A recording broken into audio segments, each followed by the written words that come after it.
So the recent trailer for Pokemon Legends ZA was really cool with how it revealed the Mega Evolutions of the Kalos starters. However, it turns out there was even more that we didn't get to see. Sure, this trailer was shown off in the Nintendo Direct, and it gave us some of the important details, but over on the official Pokemon Japanese channel, another trailer was posted which is actually longer. Now this is more or less the same trailer, but it is extended, and the most interesting part is that it is labeled the final trailer. And I guess yeah, that makes sense, but let's go in and talk about it because not a lot of people are.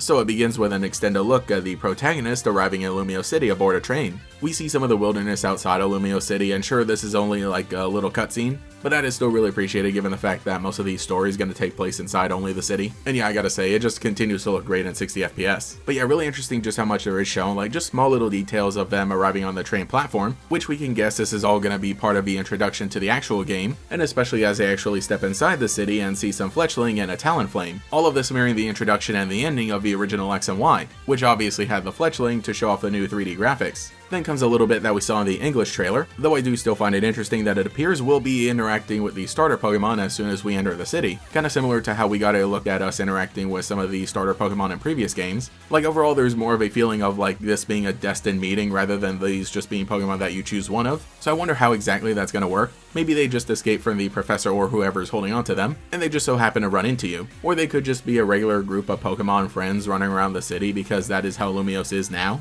One scene shows some of the power grid along with some steel and electric type Pokemon, and boy I really hope it doesn't shut down this time. There's also a little bit where we get a look at the Kalos starters, which obviously again was in the English trailer because that was the focus of it, but probably the most interesting bit that everybody's been talking about is this one little clip showing some Pokemon underground. Now I don't know if this is necessarily meant to be like the catacombs or the equivalent of that, but obviously it is meant to be underground with all the pipes, the stonework, and the stairs, so really cool that it does seem like that'll be a place we'll get to explore. Then we get some more scenes showing off the friend characters, and there's a moment where Tawny is talking to the player character, and I find it curious that Eternal Flower Floette is just hanging out with her. Yeah, I know that the rival character is already working in the hotel with AZ, and obviously Eternal Flower Floette is gonna be there, but it is just kind of funny that she seems to be following them around, which is something we'll see more of in the rest of the trailer. There's some more beach traversal and the character customization, but another interesting bit is some more footage of other characters, and there's a little scene of Mabel trying to figure something out. So it's really cool they're giving her even more personality here as she steps into this new role. There's some usual battle footage during the day, and then of course into the ZA Battle Royale at night, but most importantly for you people out there, we get a better look at the 3D model of the new Hex Maniac, who of course we had seen before in the map image, but now getting a good look at her character model is really fun. From here the trailer plays out pretty similarly, as we see battles between players, and of course it leads into the new Mega Evolutions, which are great and I did a video on that already, so my breakdown is over there, but then we also get a good look at some more gameplay of the other rogue Mega Evolutions. First of all being Dragonite, and now this one kind of focusing more on Camerupt and Bayonet, and throughout most of these it seems like we're going to be joined by various friend characters as they battle as well, but it didn't really set in for me until this trailer that the rogue Mega Evolutions are actually a lot bigger than normal, obviously to give them a bit more importance and make them feel like the noble Pokemon battles, and I assume it is an effect of the weird purple dust that's causing all these Pokemon to Mega Evolve, but I'm really trying to figure out what is going on in the Bayonet battle because again, you know, they're huge, and it seems like there are 3 of them, though there is only 1 health bar at the top. So maybe it's like part of an illusion that it gets to use, or maybe we really do battle 3 Bayonet at a single time, which would be pretty crazy, and I guess it could be a case of the health bar only being attached to 1 at a time, you know, whichever one you're targeting at the moment, but either way that's gonna be really spooky.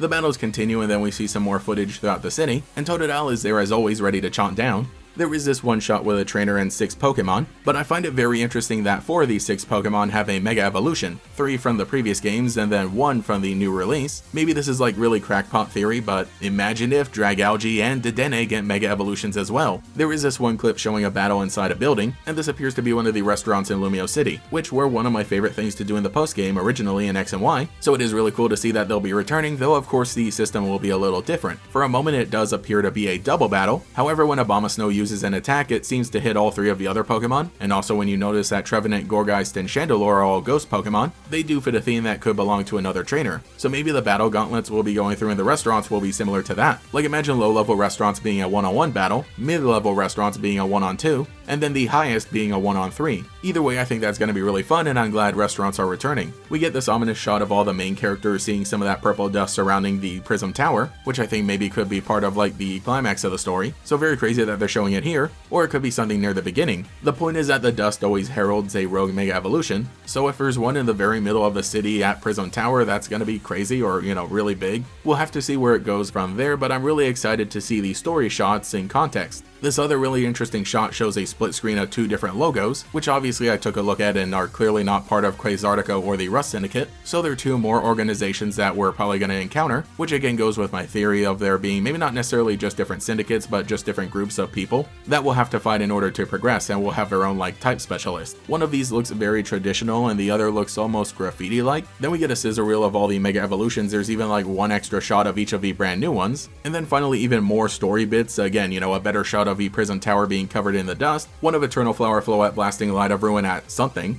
this scene taking place at night where we also see a lot of the Rogue Mega Evolutions occur, but also interesting, it seems like it's defending the player character and the rival character. From what exactly, I'm not sure, but the very next clip shows Zygarde. I don't think that they're fighting, but Zygarde is calling even more cells to it to transform into, either 50% or complete form, or maybe even another form that we haven't seen, but I can't really tell if this is meant to frame Zygarde as a villainous or antagonistic, or maybe it is just doing that to be able to help us out. Either way, these are some really sick shots. But that is where the trailer ends, and yeah, it was a really good one. Great for a final trailer. Like I said, there were some more important bits than the trailer that we got in the Nintendo Direct, with various new environments and again, story content, so I don't really know why it wasn't posted in English, and again, why it isn't being talked about all that much. Sure, it has 1 million views, but I'm seeing a lot more of the discussion revolve around the new Mega Evolutions. It would be really weird if they decide to post this on English on their social media accounts on like Monday morning or something, but for now it seems like the Japanese trailer has even more content. Close enough, welcome back 2016. So let me know what you think in the comments below, and let me know if you have any theories. Also, if you want to see like my live breakdown, we did talk about this on the live stream the other day. In this video I said everything I said there, more or less, but if you enjoy that format, it is there. These dudes here, also, hang on. I did not notice, but this guy has a Mega Ring. This guy too. This unnamed guy, his assistant. 100%, I think this guy's got a Mega Steelix. The big guy. He looks like he'd have a Mega Steelix. Oh, he's even got the beard. Did anyone pros that? Did anyone like predict that yet? Did I just never notice he had a mega stone on his thing there? What do we think? Mega Arbok and Mega Steelix? Two snakes? Like battle against them both? Anyway, I'm off because now the countdown begins. We're getting very close to just a little over a month until the game releases. Thank you to every channel member for your continued support, including the Great Gators, Alex with Shiny Hunts, Justin Dows, Cosmo Zero, Tyler Hopper, Koi13, Cemetery Hill, Cheez-It62, GatorKid509, TF, Mathaclock947, Taijirai, Justin R, Phantom, and Quago. If you would like to support, see your name here, get access to emotes, for comments, live streams, sometimes early videos, and our members podcast, you can become a channel member today. You can also follow me on Twitter and Blue Sky as well for more memes. Anyway, this is GatorX, and I will catch you all later. Titans battle as a rift between two worlds threatens disaster. Pokemon trading card game XY Breakpoint. In stores now. Each booster pack of 10 cards sold separately. Cards vary by pack.